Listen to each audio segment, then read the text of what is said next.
Hi friends আমি বন্যা আজকে 2 তারিখ জানুয়ারি মাসে 2019 আর সকালে উঠে খাওয়া দাওয়া শেষ। আজকে আমরা খেয়েছি রুটি, আলু ভাজা, ডিম ভাজা। এখন দুপুর হয়ে গেছে, বাবা বাজারটাতে দিয়ে দিয়েছে। আজকে রান্না করব হাঁসের মাংস, ভাত আর লাল শাক ভাজা। আর ডালটা করব না আজকে, যেহেতু আমরা দুপুরে শুধু ভাত খাই। আমাদের বাড়িতে শুধু দুপুরে ভাত খায়, রাতে কেউ ভাত সেরকম খায় না। হয় ভাই খায়, নয়তো আমি খাই। বেশিরভাগ সময় সবাই রুটিটাই খায়, তো সেই জন্য বেশি কিছু রান্না করব না। আজকে শুধু রান্না করব হাঁসের মাংস আর রান্না করব লাল শাক ভাজা। তাহলে চলুন রান্নাটা শুরু করি। ফ্রেন্ডস, আমি ভাতটা বসিয়ে দিয়েছি আর এখানটাতে প্রেসার কুকারটা বসিয়েছি। হাঁসের মাংস হতে একটু টাইম লাগে তাই। আর মাংসটাকে আমি ধুয়ে একটু ভিজিয়ে রেখেছি, ফ্রিজে ছিল। আর এখানে আমি লাল শাক কাটার সব ব্যবস্থা করছি। আদা রসুনের পেস্ট করাই আছে আমার। একটু রান্নাঘরটা মেসি, কারণ রান্না করব তাই। তো আমার ভাতটা হতে থাক, এই ফাঁকে আমি বাকি রান্নার জোগাড়টা করে নিই। চলুন তাহলে শুরু করি।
আমার রান্না টান্না শেষ, স্নান করে পুজো টুজো দিয়েছি, ক্রিম দিয়েছি, শীতের দিন।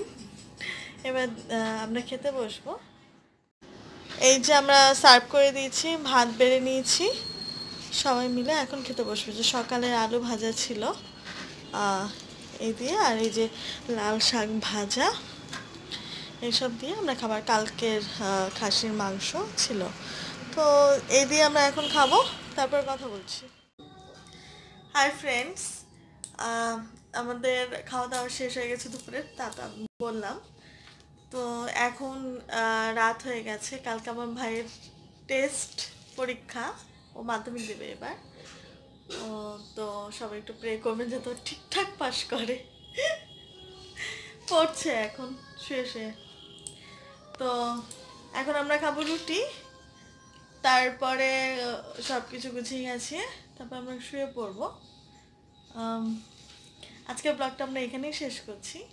ভালো লাগলে আমাকে কমেন্ট করে জানাবেন। আমি কিভাবে ইমপ্রুভ করবো আমার ভিডিওটা, সেটা আমাকে কমেন্ট করে জানাবেন।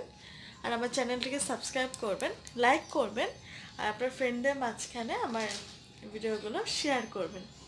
ভাই থামসটা কিছু লাইক করবেন প্লিজ, আর সাবস্ক্রাইব করবেন আমার চ্যানেলটিকে। ওকে, টাটা, গুড নাইট।